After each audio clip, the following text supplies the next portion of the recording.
Selamat datang kembali di mata kuliah pengantar ilmu pariwisata. Minggu ini kita akan berbicara dan berdiskusi tentang kebijakan dan peraturan pariwisata. Sebelum kita berbicara lebih jauh mengenai kebijakan dan peraturan pariwisata, perlu diketahui terlebih dahulu definisi dari kebijakan dan peraturan. Berdasarkan Kamus Besar Bahasa Indonesia, kebijakan merupakan rangkaian konsep dan asas yang menjadi garis besar dan dasar rencana dalam melaksanakan suatu pekerjaan, kepemimpinan, dan cara bertindak. Ini berhubungan tentang pemerintah, organisasi, dan sebagainya. Selain itu, kebijakan dapat berarti pula pernyataan cita-cita, tujuan, prinsip atau maksud sebagai garis pedoman untuk manajemen dalam usaha mencapai sasaran. Dari sisi pemerintah, kebijakan berarti apa yang pemerintah pilih untuk dilakukan atau tidak. Selanjutnya, apa itu peraturan? Menurut Kamus Besar Bahasa Indonesia, peraturan merupakan tatanan, petunjuk kaidah atau ketentuan yang dibuat untuk mengatur. Dalam hal ini, peraturan memiliki kekuatan untuk mendikte pihak tertentu agar mematuhi perintahnya. Untuk itu, biasanya peraturan memiliki punishment atau hukuman bagi pihak yang tidak mematuhinya.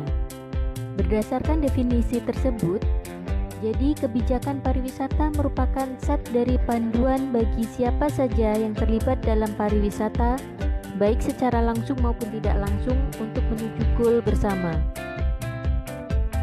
Sedangkan, peraturan dalam tataran pariwisata merupakan alat bagi pemerintah dalam menjamin stakeholder pariwisata tetap berperilaku dalam koridor kebijakan pariwisata yang telah ditetapkan. Dalam pelaksanaannya, terdapat wilayah yang dilingkupi oleh kebijakan. Mari kita membicarakan hal tersebut. Ada 3 jenis kebijakan menurut wilayah berlakunya. Kebijakan transnasional, kebijakan nasional, regional, dan lokal, serta kebijakan intersektor. Kebijakan transnasional merupakan kebijakan yang berlaku tidak hanya pada suatu wilayah negara, tetapi melewati batas wilayah negara tertentu. Sebagai contoh kebijakan ini yaitu kebijakan pemberlakuan maupun pembebasan visa bagi warga negara asing yang akan memasuki wilayah negara lain. Warga dari benua Eropa contohnya harus memiliki visa jika ingin masuk Indonesia, tetapi hal itu tidak berlaku bagi warga negara ASEAN. Sedangkan kebijakan nasional, regional, dan lokal adalah kebijakan yang berlaku dalam suatu wilayah yang masih dalam satu lingkup negara. Contohnya, Diparnas yang berlaku secara nasional, Diparda provinsi yang berlaku pada provinsi tertentu, dan Diparda kota kabupaten yang berlaku pada suatu kota atau kabupaten. Kemudian, kebijakan intersektor itu apa? Kebijakan ini hanya berlaku pada sektor tertentu. Misal, kebijakan pada sektor pariwisata akan berbeda dengan kebijakan yang ada pada sektor pertanian. Mari kita lanjutkan. Peraturan tentang kepariwisataan di Indonesia diatur pada Undang-Undang Nomor 10 Tahun 2009. Pada undang-undang tersebut dikatakan bahwa kepariwisataan merupakan keseluruhan kegiatan yang terkait dengan pariwisata dan bersifat multidimensi serta multidisiplin, yang muncul sebagai wujud kebutuhan setiap orang dan negara serta interaksi antara wisatawan dan masyarakat setempat, sesama wisatawan, pemerintah daerah, dan pengusaha.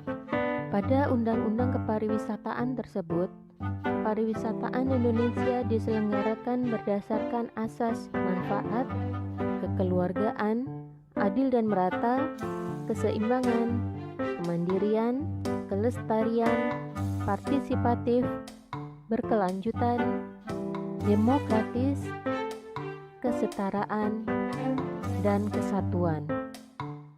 Selanjutnya, tujuan kepariwisataan menurut Undang-Undang Nomor 10 Tahun 2009 yaitu meningkatkan pertumbuhan ekonomi, meningkatkan kesejahteraan rakyat, menghapus kemiskinan, mengatasi pengangguran, melestarikan alam, lingkungan, dan sumber daya, memajukan kebudayaan, mengangkat citra bangsa, memupuk rasa cinta tanah air, memperkuat memperkukuh jati diri dan kesatuan bangsa, dan mempererat persahabatan antar bangsa. Lebih dari itu, kepariwisataan di Indonesia diselenggarakan dengan berbagai prinsip. Yang pertama, menjunjung tinggi norma agama dan nilai budaya. 2. Menjunjung tinggi hak asasi manusia, keragaman budaya, dan kearifan lokal. Yang ketiga, memberi manfaat untuk kesejahteraan rakyat, keadilan, kesetaraan, dan proporsionalitas. 4. Memelihara kelestarian alam dan lingkungan hidup. 5. Memberdayakan masyarakat setempat. Selanjutnya, menjadi keterpaduan antar sektor, antar daerah, antar pusat dan daerah, serta keterpaduan antar pemangku kepentingan. Next, mematuhi kode etik kepariwisataan dunia dan kesepakatan internasional dalam bidang pariwisata. Prinsip yang terakhir yaitu memperkukuh keutuhan negara Kesatuan Republik Indonesia. Tidak hanya itu, ruang lingkup pembangunan kepariwisataan nasional juga diatur dalam Undang-Undang Nomor 10 Tahun 2009 tersebut.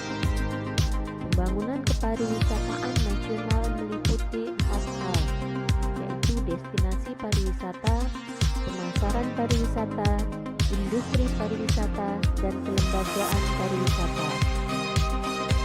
Untuk itu, pembangunan pariwisata memerlukan kebijakan dan perencanaan yang sistematis. Mari kita membahas tingkatan kebijakan dan peraturan yang berlaku di Indonesia. Pembangunan pariwisata di Indonesia dilakukan berdasar pada Rencana Induk Pembangunan Kepariwisataan. Rencana induk tersebut di tingkat nasional disebut dengan Riparnas, yang pelaksanaannya diatur oleh peraturan pemerintah. Riparnas itu kemudian diturunkan menjadi Riparda Provinsi, Rencana Induk Pembangunan Kepariwisataan Daerah Provinsi. Pelaksanaan Riparda Provinsi tersebut diatur pada Peraturan Daerah Provinsi. Riparda Provinsi tersebut selanjutnya diturunkan menjadi Riparda Kabupaten atau Kota. Pelaksanaan Riparda Kabupaten atau Kota tersebut diatur pada Peraturan Daerah Kabupaten Kota. Ada beberapa unsur pokok yang harus dipenuhi suatu kebijakan. Yang pertama, haruslah ada masalah yang akan diatasi dengan kebijakan tersebut. Unsur yang kedua yaitu cara untuk mengatasi masalah tersebut. Selanjutnya, perlu ada tujuan yang akan dicapai dengan adanya kebijakan tersebut. Unsur kebijakan yang lain yaitu aktor atau pihak yang akan mengimplementasikannya. Selain itu, instrumen atau perangkat untuk melaksanakan kebijakan tersebut merupakan salah satu unsur pokok. Jangan lupa perlu adanya aturan untuk menggunakan instrumen tersebut. Dan yang terakhir, yaitu kelompok sasaran kebijakan atau targeted group. Selanjutnya, kita akan berbicara terkait dengan 3 elemen dalam sistem kebijakan. 3 elemen tersebut yaitu pelaku kebijakan, kebijakan publik yang dihasilkan, dan lingkungan kebijakan tersebut. Pelaku kebijakan di sini merupakan gabungan dari 2 pihak. Yang pertama yaitu aktor atau pihak yang akan mengimplementasikan kebijakan yang ada, dan juga targeted group atau kelompok sasaran kebijakan. Contoh dari pelaku kebijakan yaitu presiden dan menterinya, birokrasi pemerintahan, warga negara, NGO atau non-government organization, swasta, serikat pekerja, partai politik, dan media massa. Pada video sebelumnya disebutkan bahwa kebijakan merupakan apa yang dipilih dan tidak dipilih oleh pemerintah. Nah, kebijakan publik adalah apa yang dipilih oleh pemerintah untuk lakukan. Contoh dari kebijakan publik ini yaitu kebijakan mengenai ekonomi, politik, penegakan hukum, kesejahteraan sosial, tata kota, pendidikan, kependudukan, pertanahan, dan pertanian. Sedangkan lingkungan kebijakan dapat berupa kemiskinan, pengangguran, inflasi, narkoba, korupsi, bencana alam, ketimpangan sosial, globalisasi dan liberalisasi, serta konflik politik. Pada tataran yang lebih tinggi, yaitu tingkat global, perkembangan kebijakan pariwisata dunia telah mengalami 3 tahapan generasi yang berbeda, yaitu paradigma kebijakan pariwisata massal, paradigma kebijakan pariwisata untuk kesejahteraan sosial, dan paradigma kebijakan pariwisata terpadu atau holistik. Pada kebijakan pariwisata massal, target yang ingin dicapai yaitu jumlah wisatawan yang sebesar-besarnya, pendapatan pariwisata yang sebesar-besarnya, dan penciptaan lapangan kerja yang seluas-luasnya di sektor pariwisata. Pada kebijakan pariwisata untuk kesejahteraan sosial, pariwisata tidak lagi diharapkan hanya untuk mengatasi krisis ekonomi pada masa itu, tapi telah bergeser pada pencapaian kesejahteraan sosial, bukan lagi pertumbuhan ekonomi semata. Pada paradigma kebijakan pariwisata holistik atau terpadu, visi yang berkembang lebih menyeluruh, yaitu berkaitan dengan lingkungan, dampak sosial, pemerataan, yaitu siapa mendapat apa, kapan dan bagaimana, serta regulasi pariwisata internasional yang menyangkut keamanan dan kesehatan.